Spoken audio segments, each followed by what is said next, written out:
नमस्कार दोस्तों, जय जोहार। मैं कौशल तिवारी और बिहनिया संध्या में आपका स्वागत है।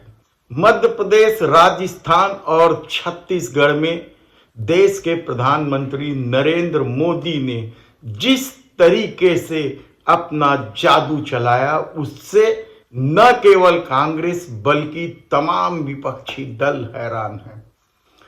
सभी तरह की संभावनाएं, हर तरह की अटकलों और तमाम एग्जिट पोल को झूठा साबित करते हुए देश के प्रधानमंत्री नरेंद्र मोदी ने एक बार फिर साबित कर दिया है कि हिंदी पट्टी में उनका मुकाबला कोई नहीं कर सकता।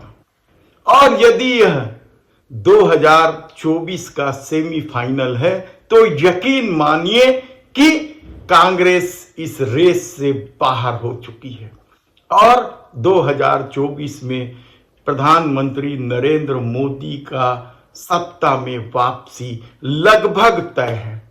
देश देख रहा है, देश देख रहा है, एक अकेला कितनों को भारी पड़ रहा है, एक अकेला कितनों को भारी पड़ रहा है।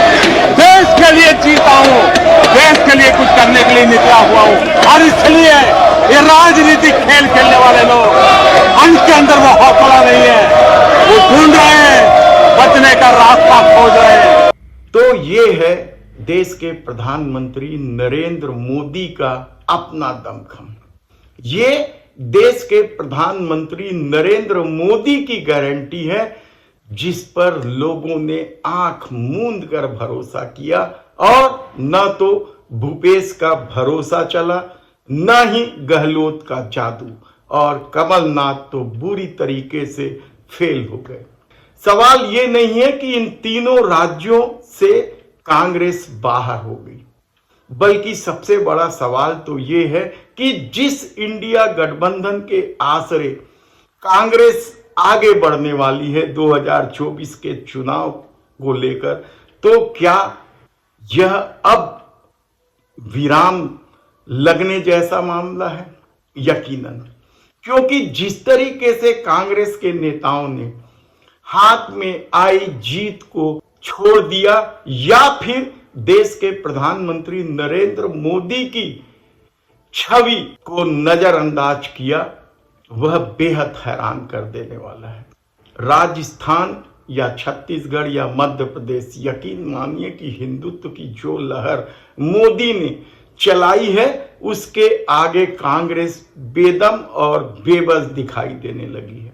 सबसे बड़ी बात तो यह है कि छत्तीसगढ़ में सर्वाधिक भरोसा था कांग्रेस को और मध्य प्रदेश में भी, लेकिन दोनों ही जगह जिस तरीके से बुरी कदर कांग्रेस पराजित हुई है, वह कांग्रेस नेतृत्व को भी सोचने मजबूर करता है कि आखिर क्या वजह है कि वे देश के प्रधानमंत्री नरेंद्र मोदी के खिलाफ तमाम आरोप लोगों के सामने लाने के बाद भी लोगों का भरोसा उन पर नहीं है।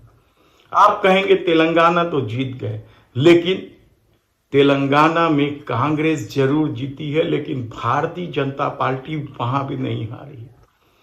अपना वोट शेयर ही नहीं बढ़ाई है, बल्कि सीटों की संख्या भी बढ़ाई।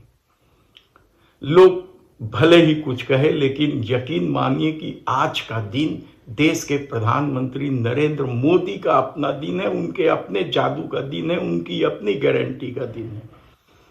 वे लगातार कहते रहे और न केवल कहते रहे, बल्कि पूरे दमखम के साथ पांचों राज्यों में साफ कह दिया कि कोई चेहरा नहीं है, सिर्फ नरेंद्र मोदी का चेहरा है।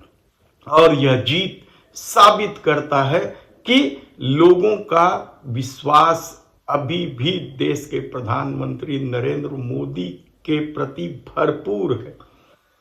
यही नहीं, कांग्रेस ने क्या कुछ दांव नहीं खेला।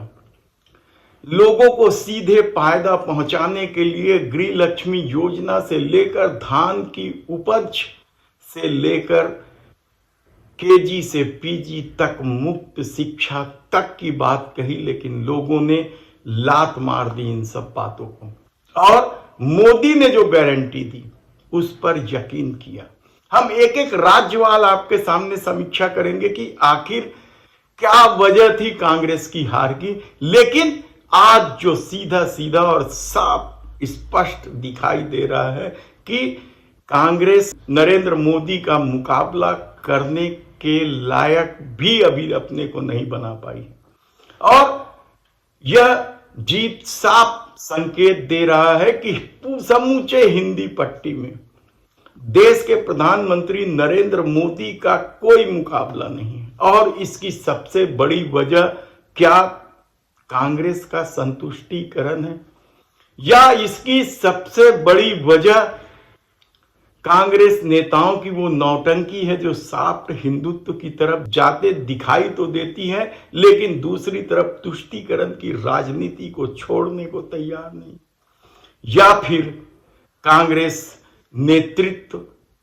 इतना कमजोर है कि उन्हें क्षत्रपों के आश्रय रहना पड़ता है।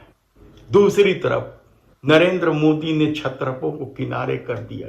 क्या कुछ नहीं कहा गया वसुंधरा राजे के किनारे होने से, या शिवराज सिंह चौहान के किनारे होने से, या डॉक्टर रमन सिंह को किनारे करने से। ये अलग बात है कि चुनाव के अंतिम दौर में यानी अंतिम सप्ताह में ये तीनों नेता अपने अपने राज्यों में सक्रिय जरूर हुए, लेकिन यकीन मानिए जो परिणाम है वह साफ संकेत दे रहे हैं कि यह सिर्फ देश के प्रधानमंत्री नरेंद्र मोदी की लोकप्रियता की जीत है। यह देश के प्रधानमंत्री नरेंद्र मोदी की रणनीति, नीति, हिंदुत्व और विकास के जो सपने दिखाए हैं उसकी जीत है। धन्यवाद।